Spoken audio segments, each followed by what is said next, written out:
Okay. And you can just go to Outlook 365.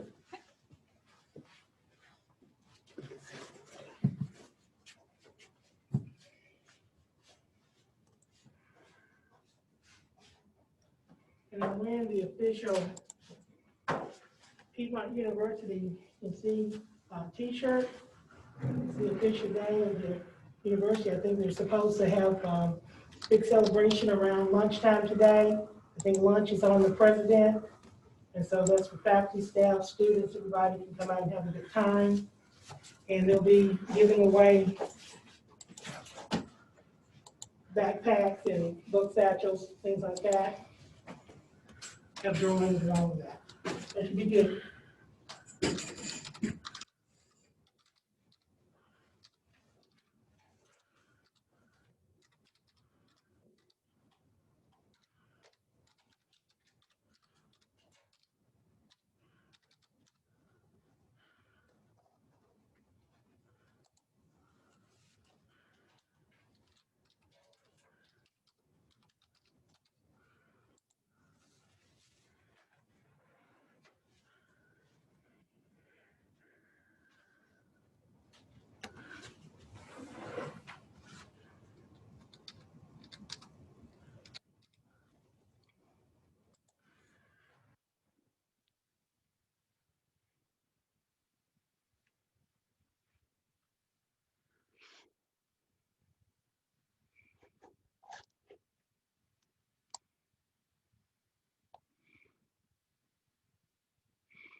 Okay, well, if you don't rush, finish, you have to show us. No problem. Let's give her a round of applause. You may begin. So the strengths that kinesthetic learners have go hand in hand to them being very good learners when they are doing something. So they're great at sports, they're energetic, they're great experimenters, they're quick reactors, and they have great hand-eye coordinators. So a lot of kinesthetic learners are athletes. So kinesthetic learning tips. Stand up instead of sitting down if it's possible. Combine your study session with exercise. So in between studying, maybe just add some jumping jacks, anything to help you focus. Try tension and relaxation. So add breathing exercises into it if you find yourself straying from your thoughts. Maybe add some breathing exercises. And get creative. If you're not able to memorize things the way that a lot of people are, just add some things that you know you enjoy, like exercises. So I believe the most important pieces of information to remember are that visual learners work best when they are shown images, graphs, notes, or some sort of imagery-based information that they are able to physically see. Auditory learners will retain information more thoroughly when it is presented through sound and speech, and that kinesthetic learners thrive when they are able to be physically involved in the learning process. Thank you all for allowing me to explain a little bit about the 3 most common types of learning styles, and I hope that if any of you didn't know what type of learner you are, that this information will be helpful in identifying exactly what type of learner you are. Thank you.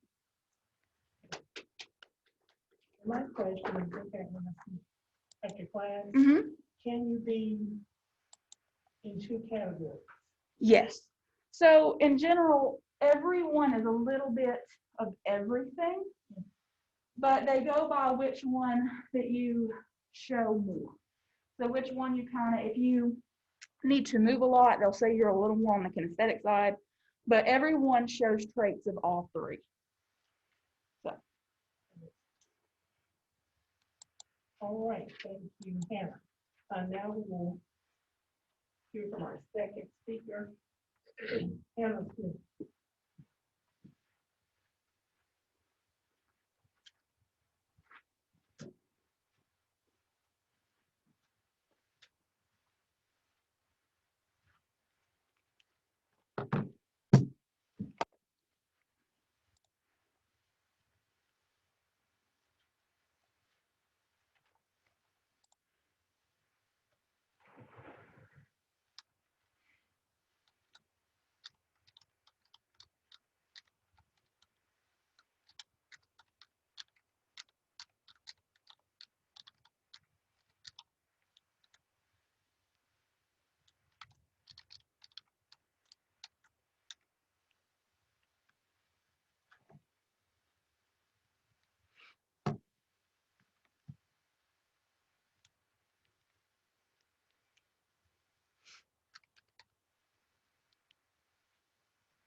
Okay, so my name is Hannah Smith, and my presentation is on how and why you should adopt a dog. So adopting a dog, first off, it can be very helpful to the family that's adopting. It can help the dog that the family is adopting, as well as the facility that you adopt from. And I'm going to start off with a couple facts about dogs. So 1.6 million dogs are adopted each year. However, 3.3 million enter animal shelters or humane societies per year. 620,000 stray dogs that enter animal shelters are returned to their home and their owners, and 670,000 dogs are euthanized each year.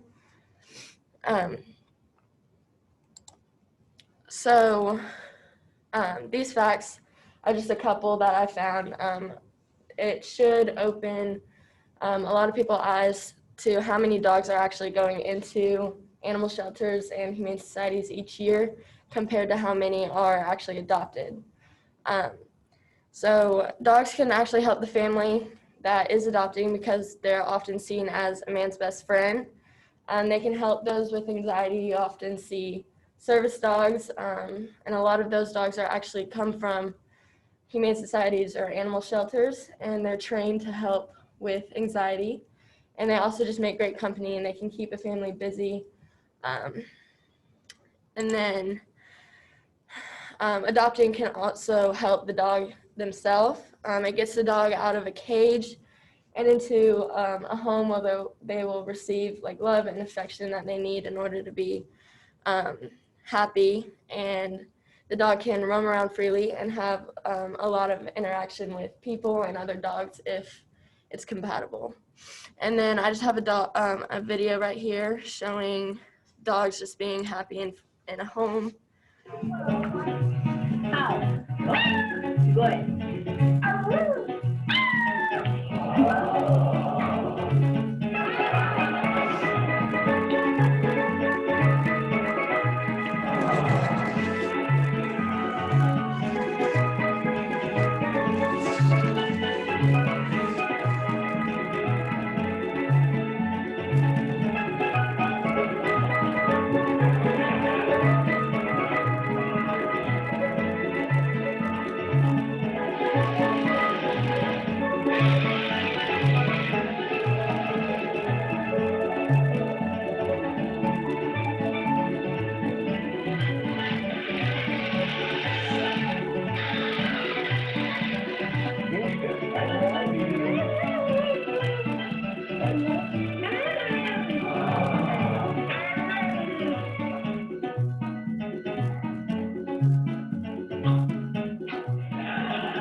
So that was just a quick video showing that dogs can help the family be a little bit happier, and as you can see, the dogs are visibly happier in a home as well. And so it also can help the facility because it creates room for the many other dogs that are going to be coming into that facility each year. And it gets that dog out of the facility's hands, so the facility can focus on other dogs and help get them a home if needed. And then it also, the facility will receive money to help pay for things needed to help the other dogs that are being rescued. And this is just a video that shows dogs before being adopted and then after. And we can drag one of these chord progressions in. That's cold.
So as you can see, those dogs were rescued from many different places and adopted around the world, actually. And they don't only rescue dogs from being abandoned or from sites and stuff, they will actually rescue them from pounds as well. So now that you know how adopting a dog can help in many ways, I'm going to give you a few tips on how to adopt. It's recommended that you adopt from an animal shelter or a humane society rather than from a friend or from like puppy mills or anything like that, just because it's safer this way and it's regulated with rules that help make it safer. First of all, you got to make sure that you're ready to adopt. You need to be financially stable as well as ready to take on the responsibilities of a dog. You also want to know what kind of dog and what age dog you want or need. So it's actually not recommended that if you have a young child in the home, it's not recommended to get a puppy along with it, just because the infant could potentially hurt the dog, not knowing what's right and what's wrong. And the dog could potentially hurt the infant by jumping on it or pouncing on it, trying to play. It's also recommended that you just go over the breed laws. A lot of the times the animal shelter or humane society that you're adopting from will help you find those wherever you're adopting from. And then after that, you're just going to go to the place you will adopt from and choose the dog, and then you'll want to prepare your home, make sure there's nothing that could injure the dog, or you want to make sure you have a fenced-in backyard as well. And then pet insurance isn't required, but it is recommended. It will help with vet costs and help you have a peace of mind knowing that if something did happen to the dog, you could have coverage for that. It'll cover like checkups, vaccines, stuff like that. And the average pet insurance, it varies a lot. They can range from as low as $10 a month to over $100, but most pet owners can expect to pay between $30 and $50 per month for a plan with decent coverage. And so, as you can see, adopting has many benefits. My family adopted a dog from the Atlanta Humane Society at 6 weeks old, almost 2 years ago. He's turning 2 this come August, and he's helped a lot with our family, kept us busy, especially during quarantine, having the chance to like take him to the park and stuff, and he just keeps us company. That's it. That's it.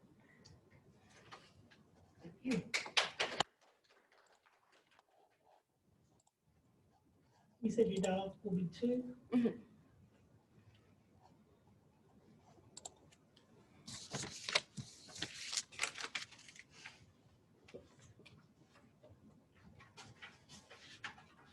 Okay, next, Ian.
Just showing up black.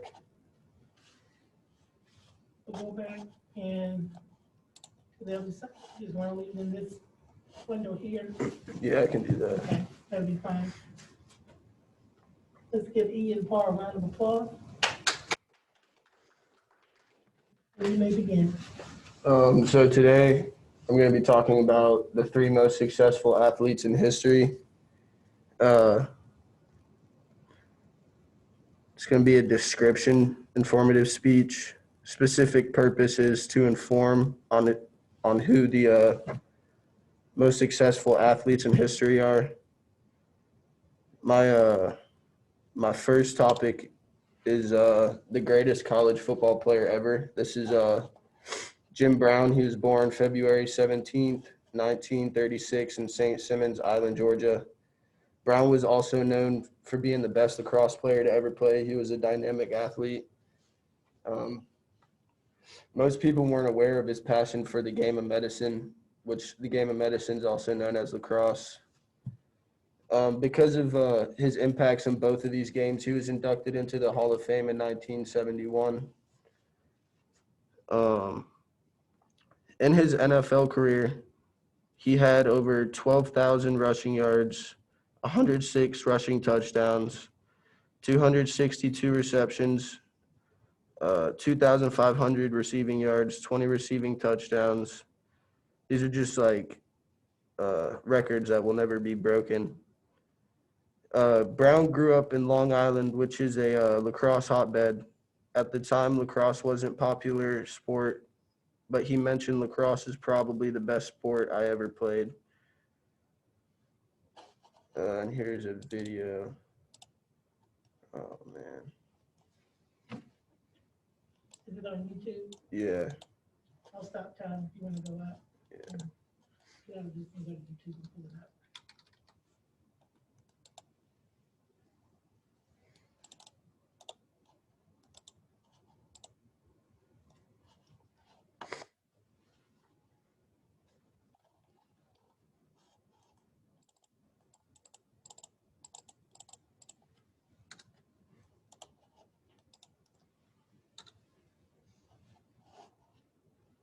The new Nerf Fortnite Pump XT with Reach Load is the ultimate in-game blaster. Each sold separately, hour not included.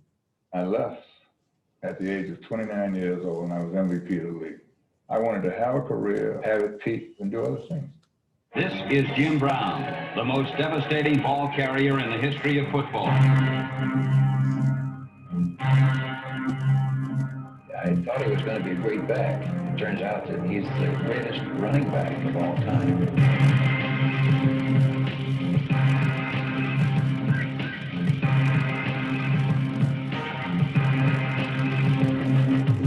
Catch yourself. Everywhere, stamina-wise, mentally, courage. Jim Brown, the greatest running back that has ever breathed. He had great balance, he had great speed, and he had great size. At 235 pounds, he could run 100 yards in under 10 seconds. When he made up his mind to do it, he was going to do it. You couldn't knock him off his feet. He always shocked everybody how fast he was. Power. I mean, he had power. You ain't see nobody knock him. Now look at the film. You don't see nobody knock him back. You see him go in the stacks and he come out. He never missed a game. I think that says all you need to know about his toughness. Nobody could hurt him. Nobody could touch him. Nobody was better. He proved it every Sunday.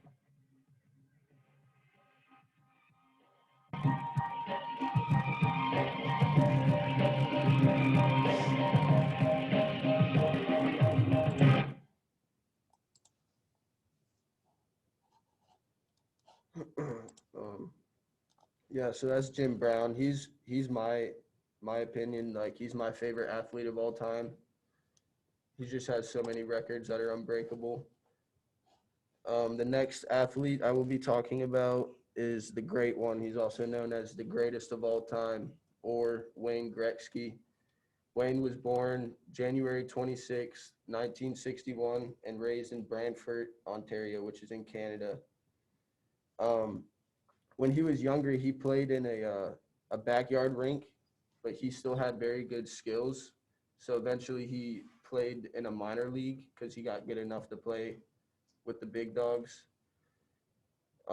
He's also known for making the top 10 most unbreakable records in the history of hockey. Those records are...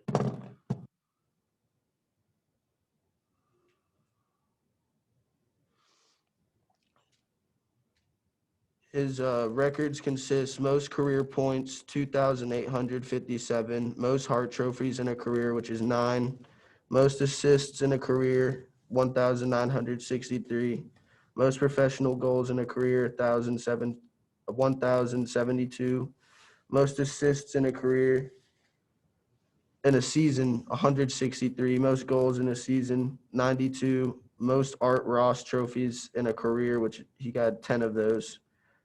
3 consecutive 200-point seasons, 51 game point scoring streak, 50 goals in 39 games, which he believed that the 50 goals in 39 games was going to be the hardest record to break because, like, that's almost 2 goals a game, which is ridiculous.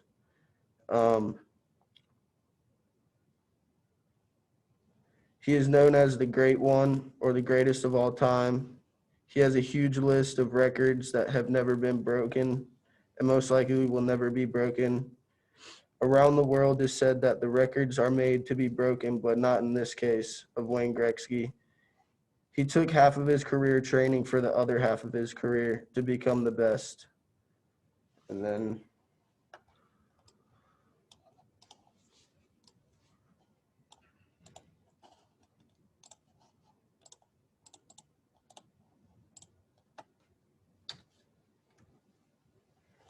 Who brought the thought? I brought the thought. Okay. I got the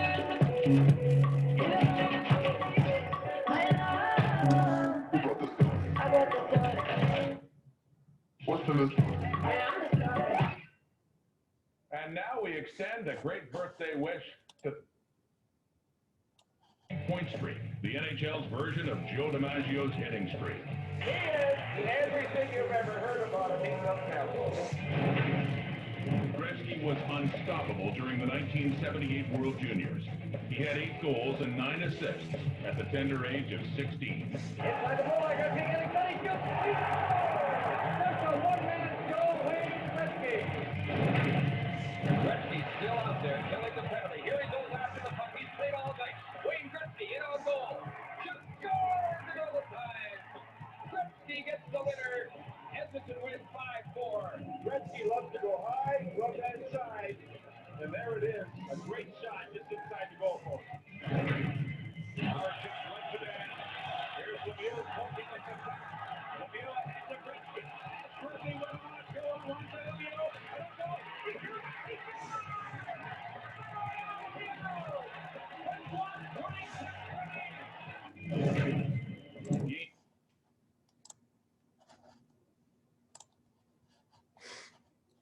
the last athlete I will be talking about is Michael Phelps. Michael Phelps is the most decorated athlete or Olympian in the world. He has 23 gold medals, over 28 medals in the Olympics. He was born June 30th, 1985 in Baltimore, Maryland. He actually has hyperextended joints and his ankles are double jointed, so he can bend 15% more of his opponents. Ooh, that didn't sound right.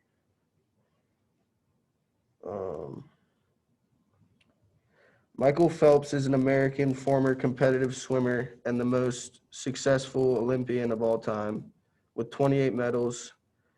Phelps also holds the all-time record for Olympic gold medals in individual events, and Olympic medals in individual events.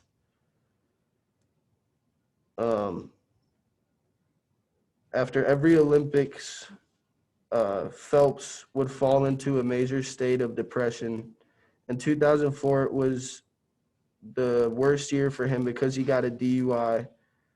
The hardest fall was after the 2012 Olympics, where he didn't want to be a part of the sport or even be alive anymore.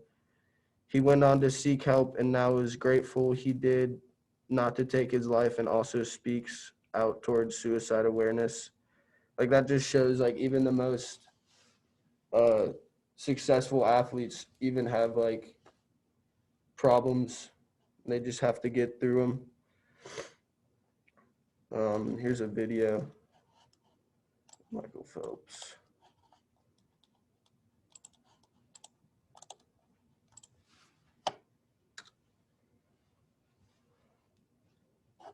If you want to do something and you want it that bad, you'll make sacrifices. There's Saturdays or Fridays where I'd give up going to a dance or hanging out with my friends because I had work out the next day. But those things that I gave up, were things that I wanted to help me get to my goal. And that's the thing. It's like people don't make excuses. Some of the best athletes, or the greatest athletes in the world, do things when they're uncomfortable.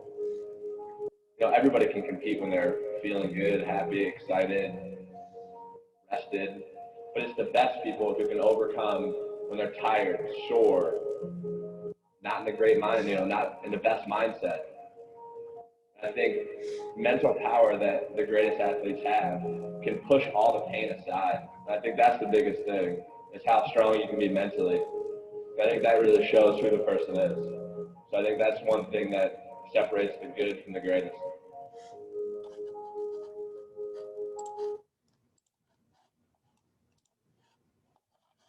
And that's all from Michael Phelps. In conclusion, I think that these three athletes were the greatest athletes in history because each of them had problems and held them back, but became great because of those problems. And that's it.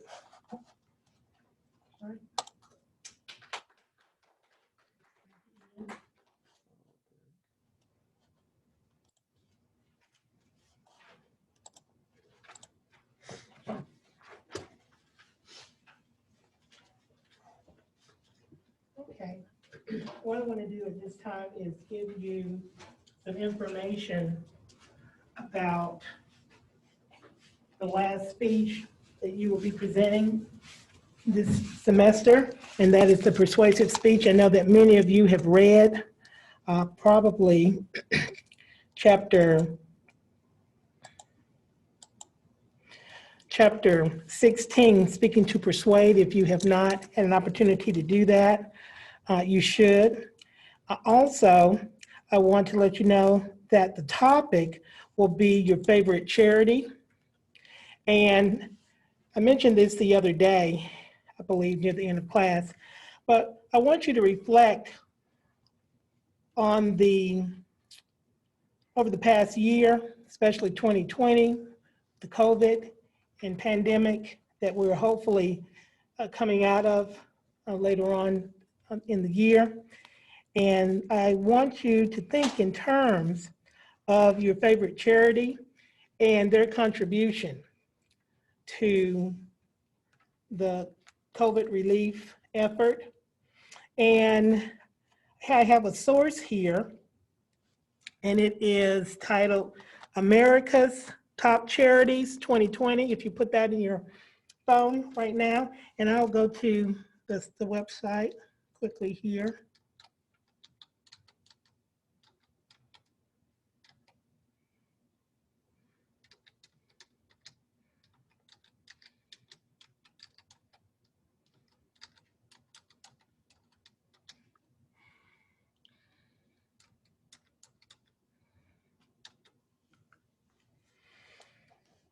And the one that, this is the one, Forbes.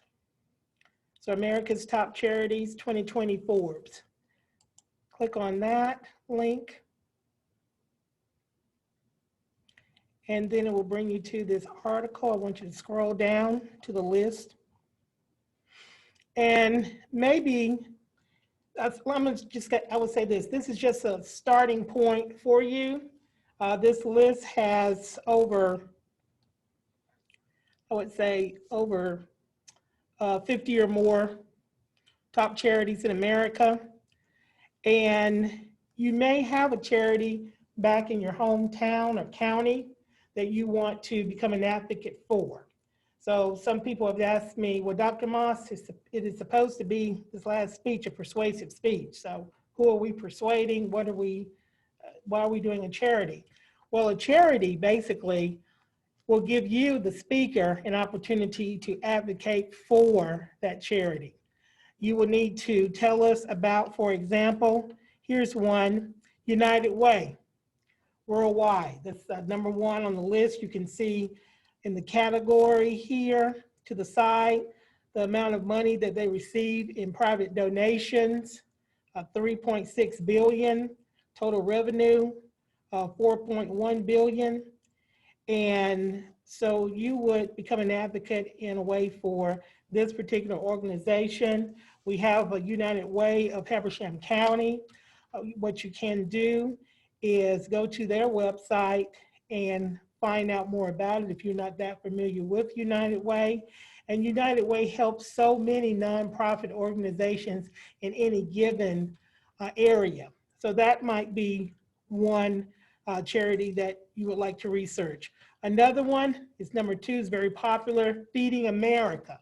Now this organization has really helped with the relief effort for COVID and during the pandemic, because there were a number of individuals who were food challenged, and so they bridged the gap there with government funding and helping in different communities. Another one, number 4, you are probably familiar with the Salvation Army. That is a good one. I know that sometimes people, when they think about the Salvation Army, they'll think about the holiday season, and they'll see maybe some members of that organization or group standing in front of maybe, I would say, a Walmart department store or Target, and they have the red kettles. And when you go in, if you want to make a donation, you can.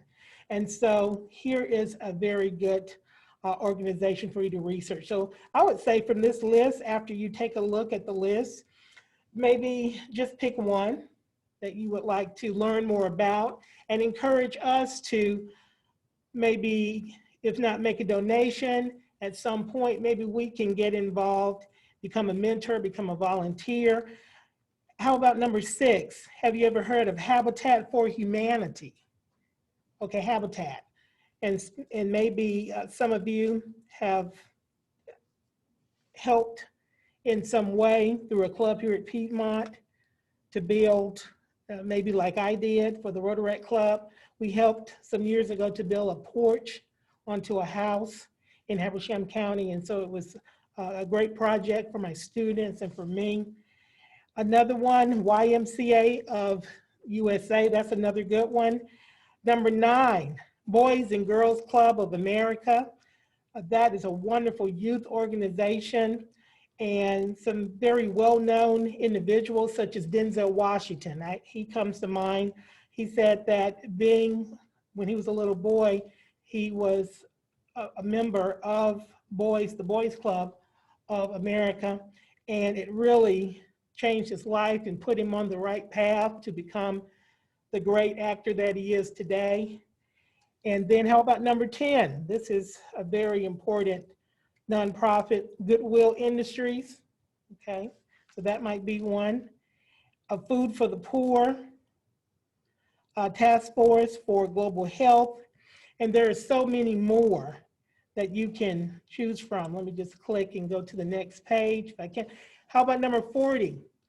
Doctors Without Borders USA. Now, Doctors Without Borders, during the pandemic, you probably read stories about how many of the doctors have moved into various communities across the country to help with testing for COVID-19, also to lend their support and help at various hospitals across the country.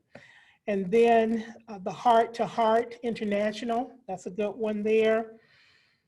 Alzheimer's Association. So, and then one that is very important to me, the Rotary Foundation, Rotary International. And and you know that I'm a part of that organization, and I'm also the faculty advisor of the Rotary Club. And so we are hoping, starting in August, to recruit new members to the Rotary Club. And then let's see, some of these I'm not familiar with, but it will give you a chance to kind of look at this list and maybe find one that you feel would be best for your persuasive speech. Public Broadcasting Service, that is another good organization, and there are many more. Now, what I have done for you already, if you will look at Canvas, if you have your phone with you, just go quickly to Canvas, click on Assignments, and I want you to scroll down to Persuasive Speech. Once you click on Persuasive Speech, you will see that I have posted 4 outline templates. What I want you to be able to do is to select the outline template that will be best for your speech. And I'll talk more about this on Monday. And they're all found in chapter 16. One is the motivated sequence. If your organization, I'm just using this as an example, if your organization is one in which you are wanting people to take action quickly, let's just say the American Red Cross. Well, if you're advocating for the American Red Cross, you want to urge people, if they can give blood, to do so. So you would select that particular outline template, the motivated sequence, urging people, okay, you can save not just one life, but many lives by giving the gift of blood, something like that. And then there are others. Now, if you look at all four of them and you can't make up your mind, you can choose the statement of reasons pattern. Make note of that, the statement of reasons outline template. That is a variation of what many of you have used. It is called the topical pattern, where you would divide your thesis into various categories.